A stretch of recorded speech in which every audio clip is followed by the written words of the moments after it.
sobre o cenário internacional, o Brasil lá fora. Pronto, Fabri. E principalmente a gente vai tratar, vamos começar falando sobre isso, inclusive, vamos tratar de uma crise envolvendo o Brasil e a Organização dos Estados Americanos. Olha só, no fim do mês de agosto, o brasileiro Paulo Abrão foi derrubado do cargo de secretário-geral da Comissão Interamericana de Direitos Humanos. A decisão de impedir um novo mandato do brasileiro foi do secretário-geral da OEA, que é o Luiz Almagro, que foi reconduzido ao cargo há poucos meses, apoiado pelo governo de Jair Bolsonaro. Importante pontuar que Paulo Abrão tinha a função de apurar violações de direitos humanos pelo continente. Oficialmente, o veto ocorreu por supostas denúncias administrativas contra o brasileiro. Mas muitos acreditam que esse é um pretexto e que o objetivo real é enfraquecer o trabalho da comissão em sua apuração de abusos de direitos humanos. Sobre isso e também sobre outras questões envolvendo o Brasil no mundo, a gente conversa agora com o professor Gilberto Rodrigues, que é coordenador da pós-graduação em Relações Internacionais da Universidade Federal do ABC. Olá, professor Gilberto, um prazer te receber. Muito obrigada, viu? Tudo bem por aí? Olá, Thalita, boa tarde. Um prazer poder estar aqui no Bom para Todos com os telespectadores. Prazer é nosso, Estamos professor aqui Gilberto. Eu estou aqui na Universidade Federal do começasse... ABC hoje. Estou aqui na Diga. minha sala, estou sem máscara porque nós estamos aqui, eu estou fechado aqui na minha sala, então posso ficar sem máscara, mas é só para informar você. Tá explicado, ótimo. Eu queria que você começasse explicando para a gente do que se trata, de fato, essa crise na OEA. Como que você percebeu e entendeu esse impasse que se criou em relação ao brasileiro? Olha, Thalita, a comunidade de direitos humanos no Brasil e em outros países está indignada com essa situação. Indignada pela forma como o secretário-geral da OEA, o Luiz Almagro, e como você bem disse no início, foi reeleito, mas foi reeleito contestado também por outros países, quer dizer, ele teve os votos suficientes para sua reeleição, com o apoio do Brasil, mas existem um outro grupo de países que não votou nele. E essa questão com o Paulo Abrão, importante lembrar, o Paulo Abrão, ele foi presidente da Comissão de Anistia no Brasil, foi secretário nacional de Justiça no governo Dilma, é uma figura muito respeitada, ele foi também diretor da área de Direitos Humanos e Políticas Públicas do Instituto do Mercosul, que trata desse assunto, antes de chegar a Washington, a partir de uma análise muito criteriosa que a OEA faz para a escolha de um secretário executivo, que é quem coordena essa comissão. E o que é essa comissão? É um órgão fundamental do Sistema Interamericano de Direitos Humanos que recebe denúncias de de todos os países das Américas e com uma característica, Thalita, muito importante, que é poder receber as denúncias diretamente da sociedade civil, sem intermediação dos estados. Então, a Comissão Interamericana, que é formada por 7 membros, 7 conselheiras e conselheiros, tem no secretário executivo a pessoa que coordena a comissão, que recebe, processa essas denúncias, que coordena as reuniões, que são públicas. Então, o Paulo Abrão havia chegado no final do seu mandato, de 4 anos, e, tendo em vista o seu trabalho, que foi reconhecido pelos próprios comissários da comissão, pelos 7 comissários e comissárias, como um trabalho exitoso, um trabalho de excelência, ele foi reeleito para essa mesma função pelos próprios comissários por unanimidade. Então, caberia ao secretário-geral da OEA reconduzi-lo ao cargo. Simplesmente isso, era apenas um aspecto formal. Mas o secretário-geral da OEA, de posse de um relatório secreto, isso é gravíssimo, inclusive viola os direitos humanos do próprio Paulo Abrão, que tem sido um defensor desses direitos humanos para todos os cidadãos das Américas, e viola o próprio Estatuto da Comissão Interamericana, que é um órgão autônomo. Ele precisa ser autônomo e independente, apesar de fazer parte do sistema da OEA. Então, o que é gravíssimo é o fato da justificativa do secretário-geral da OEA não renovar o contrato do secretário executivo por denúncias de assédio moral, que obviamente precisam ser apuradas, mas é preciso ser dado a ele, Paulo Abrão, o conhecimento do que está acontecendo. Então, ele não sabe quais são essas denúncias, ele não sabe quem fez as denúncias. Isso é uma violação gravíssima do chamado devido processo legal, que é um princípio basilar dos direitos humanos. Então, o que choca nesse episódio, Thalita, é que realmente o modus operandi, né, a forma como o secretário-geral da OEA está conduzindo o caso, parece que tem um viés político. Né? Mesmo aqueles e aquelas que preferem não olhar por esse lado, não tem como não reconhecer isso. Professor Gilberto, várias questões. É uma situação inédita? Já tinha acontecido algo como esse episódio na OEA? Olha, não se tem notícia de uma não renovação de contrato por essa razão. Primeiro, são duas questões. Primeiro, que o Paulo Abrão foi reeleito pelos próprios comissários da comissão, ou seja, ele foi aclamado, o seu trabalho foi aclamado. E tem um dado importante também, Thalita. A OEA vive uma profunda crise econômica, uma profunda crise de orçamento.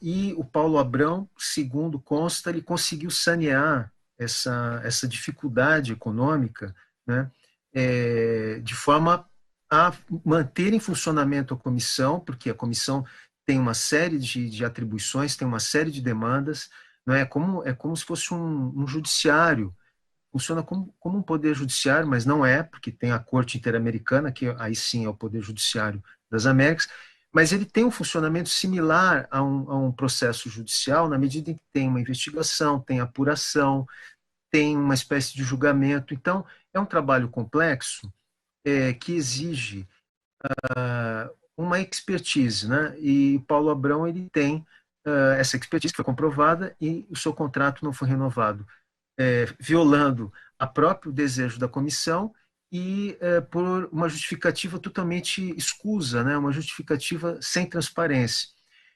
Não se tem notícia que isso tenha ocorrido anteriormente na comissão.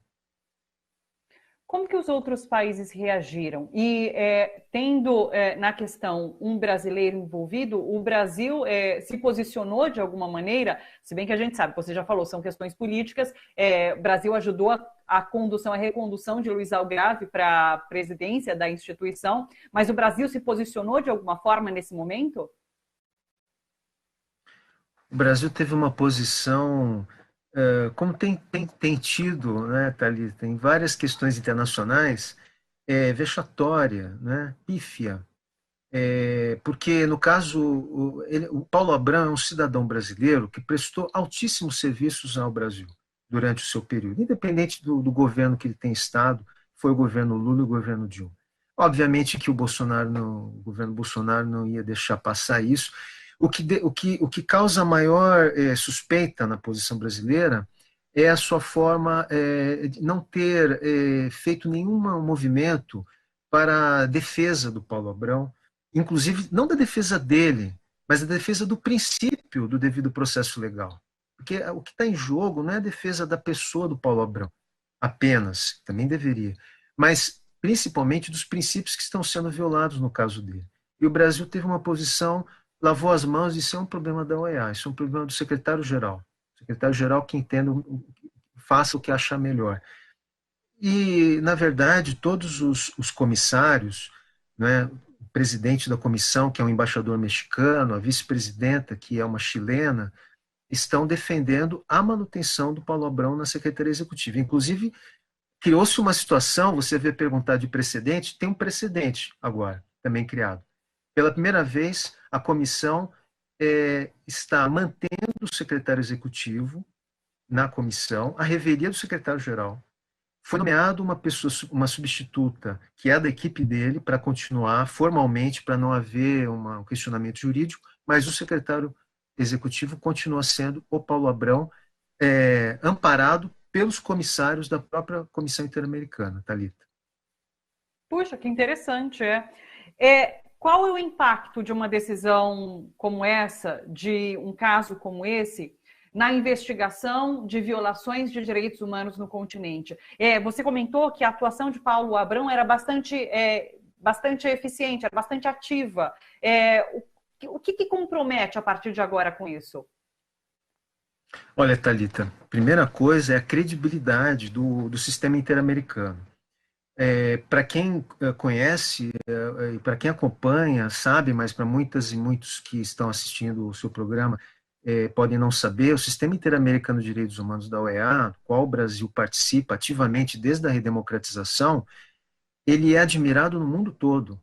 Ele é admirado na Europa, ele é admirado nos Estados Unidos, na Ásia, ele é um modelo de funcionamento. Ele funciona a partir da Comissão Interamericana, da Corte Interamericana e do Instituto Interamericano de Direitos Humanos, que forma acadêmicos, forma funcionários públicos para respeitar os direitos humanos. Dois órgãos ficam na Costa Rica, que é o Instituto e a Corte, e um órgão fica em Washington, que é a Comissão. Para se ter uma ideia do trabalho recente que a comissão vinha fazendo, além dos casos de denúncias que são recebidas e que devem ser investigadas, processadas, os estados que são supostos violadores têm amplo direito de defesa para poder trazer suas justificativas, né? Todos os temas de direitos humanos podem ser levados a uma investigação para que a comissão se manifeste. Mas um aspecto muito importante que a comissão estava se dedicando e continua nesse momento é a questão da pandemia. Então, a comissão ela se debruçou sobre as várias normas, as várias demandas que a pandemia poderia afetar direitos das pessoas e fez uma compilação de normas, de princípios, publicou logo em seguida a decretação da pandemia pela OMS e vem apoiando os governos e orientando os governos na preservação e proteção e garantia desses direitos em face da pandemia. Então, uma situação como essa de impasse criado, né, entre o secretário-geral e a própria comissão desgasta a própria OEA no momento em que nós precisamos das organizações multilaterais para tocar, para levar adiante todas as demandas que já vinham antes da pandemia e agora agravadas pela própria pandemia. Então, ninguém ganha com essa situação. Se há motivações políticas por trás dessa não renovação do contrato do Paulo Abrão, elas, inclusive, precisam ser investigadas pela própria Assembleia Geral da OEA, onde tem todos os Estados-membros, que precisam ser questionados, os países precisam ser questionados. Por que isso está acontecendo? O governo do presidente Trump tentou eleger tempo atrás um comissário e foi derrotado na Assembleia Geral, não conseguiu eleger um comissário. E isso também é uma raridade no multilateralismo das Américas. Isso só tinha acontecido uma vez antes, aconteceu a segunda com o Trump. Então, Trump não tem nenhum comissário americano na Comissão Interamericana de Direitos Humanos. E nem por isso os Estados Unidos não estão sendo investigados. O Brasil está sendo investigado, há várias denúncias contra o Brasil e outros países. Agora, a comissão, ela não existe para punir os países, Thalita. Ela existe para ajudar os países a resolver os seus problemas. Então, os países democráticos, eles olham a comissão como um colaborador e não como inimigo. Claro que governos que não respeitam os direitos humanos, que violam os direitos humanos de maneira sistemática, não tendem a ter uma boa imagem da comissão. Aí a gente entende o porquê. Você acaba de descrever o Brasil, que é esse o caso, né? Sim, exatamente. Aliás, eu queria agora falar um pouquinho da pandemia. Você citou a pandemia. Brasil e Estados Unidos, inclusive, vivem situações bastante difíceis em relação à pandemia. Por conta do alto número de mortes, por conta da gestão que tem sido feita em relação a como a administração da pandemia foi posta e como tem sido gerida, enfim. Mas eu acho que aqui no Brasil, essa fala de Bolsonaro aos apoiadores na noite de ontem, na saída do Alvorado, de que só toma vacina quem quiser, é inédita no mundo. Eu não vi nenhum líder, nenhum presidente até o momento falar que as pessoas não precisariam se vacinar. Num momento como esse, em que a esperança é a vacina, está todo mundo contando com essa vacina. Eu queria saber a sua opinião. Como que você vê isso? De fato, os Estados Unidos têm 1000 problemas, a gestão Trump ali tem administrado com muitos problemas essa pandemia, mas eu não vejo essa atitude anti-vacina por parte do presidente até o momento. E aqui no Brasil isso já foi colocado de alguma forma. Como que você viu essas situações? Olha, Thalita, o Bolsonaro, ele tem, parece que em várias situações em relação à pandemia, ele tem superado o Trump, né? Inclusive porque o Trump, em algum momento, ele teve que rever as suas posições em relação à pandemia, ele se assessorou de pessoas muito preparadas, de cientistas americanos, para poder dialogar com a comunidade científica, poder, enfim, fazer os protocolos necessários, apesar de ter saído da Organização Mundial da Saúde, acusando a OMS de viés político, enfim, em relação à China, de estar influenciado pela China. Esse é o discurso do Trump, de sempre estar buscando uma teoria conspiratória por parte de organizações internacionais, de outros governos, dos quais ele não concorda. O caso do Brasil é um caso mais grave, porque se bem é certo que essa posição do Bolsonaro é inédita em relação a dizer cada um que cabe a cada um tomar vacina ou não, no momento em que todo mundo busca vacina, a conduta negacionista dele é recorrente, né? É uma coisa que a gente já vem acompanhando contra a máscara, contra o isolamento social, lockdown, nem pensar. Então, isso tudo tem sido uma postura recorrente do Bolsonaro que só agravou a situação do Brasil. Hoje, se nós temos uma situação sanitária lamentável, né, estamos no segundo país do mundo, maior número de infectados, altíssimo número de mortes, né, já passamos, só o estado de São Paulo ultrapassou a Espanha em número de mortes. Né, e mesmo assim, e mesmo com o estado de São Paulo tendo posturas mais sérias e mais responsáveis do que o próprio presidente. Mas a liderança nacional, numa situação de emergência sanitária, ela é muito importante. Porque há muitas pessoas que, infelizmente, não acompanham as notícias, que não têm suficiente esclarecimento e que se pautam muito no que o presidente fala, no que o presidente orienta. Então, nós, infelizmente, temos uma antiliderança em Brasília para dizer o que as pessoas deveriam não fazer, por exemplo, em relação à vacina. A gente, claro, é preciso ter muita responsabilidade em colocar uma vacina em campo, né, uma vacina para que as pessoas possam tomar. Nesse sentido, a OMS está liderando uma iniciativa importantíssima, né, com um consórcio de outras organizações, para que a vacina seja um bem público global, para que quando ela esteja testada e cientificamente comprovada, de acordo com os protocolos sanitários que a própria OMS tem, para que essa vacina possa ser distribuída de maneira equitativa, que ela não seja apenas um benefício para alguns em detrimento de outros, alguns que tenham dinheiro e outros que não tenham. Os Estados Unidos estão empenhados, e o próprio Trump está apoiando, né, a produção de uma vacina, mas não se tem certeza para quem vai ser essa vacina ou se ela vai ser de forma seletiva, de forma distribuída de forma seletiva. Então, mais uma vez, a OMS está liderando uma ação que deveria merecer o apoio, o incentivo do Brasil. Nesse sentido, o Brasil, o governo brasileiro, teve um lampejo, né, de lucidez e entrou nessa campanha da OMS por essa vacina que se espera, quando esteja pronta, possa ser distribuída para cerca de 2 bilhões de pessoas. Agora, tem uma informação que foi colocada hoje, deixa eu até pegar, pelo colunista do UOL, Jamil Chad, de que nessa aliança que o Brasil resolveu fazer parte na OMS, ele poderia solicitar doses para cobrir até 50% da população. E o Brasil solicitou para apenas 20% da população do país. A gente consegue explicar o porquê disso? Olha, os países, eles precisam, para fazer parte dessa aliança, eles precisam assumir um compromisso de uma contrapartida também financeira, não é? Porque isso é um compartilhamento de custos.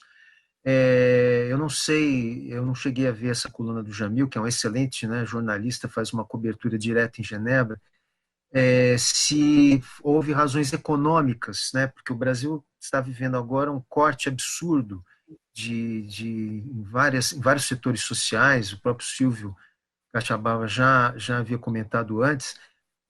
Então, pode ser que tenha alguma relação com essa questão dos cortes na área de saúde, social, e o Brasil não quis assumir. Eu acredito que essa possa ser uma razão. Mas também há muitas decisões do governo que não têm transparência. Então, às vezes, a gente fica sem saber o porquê que uma decisão foi tomada.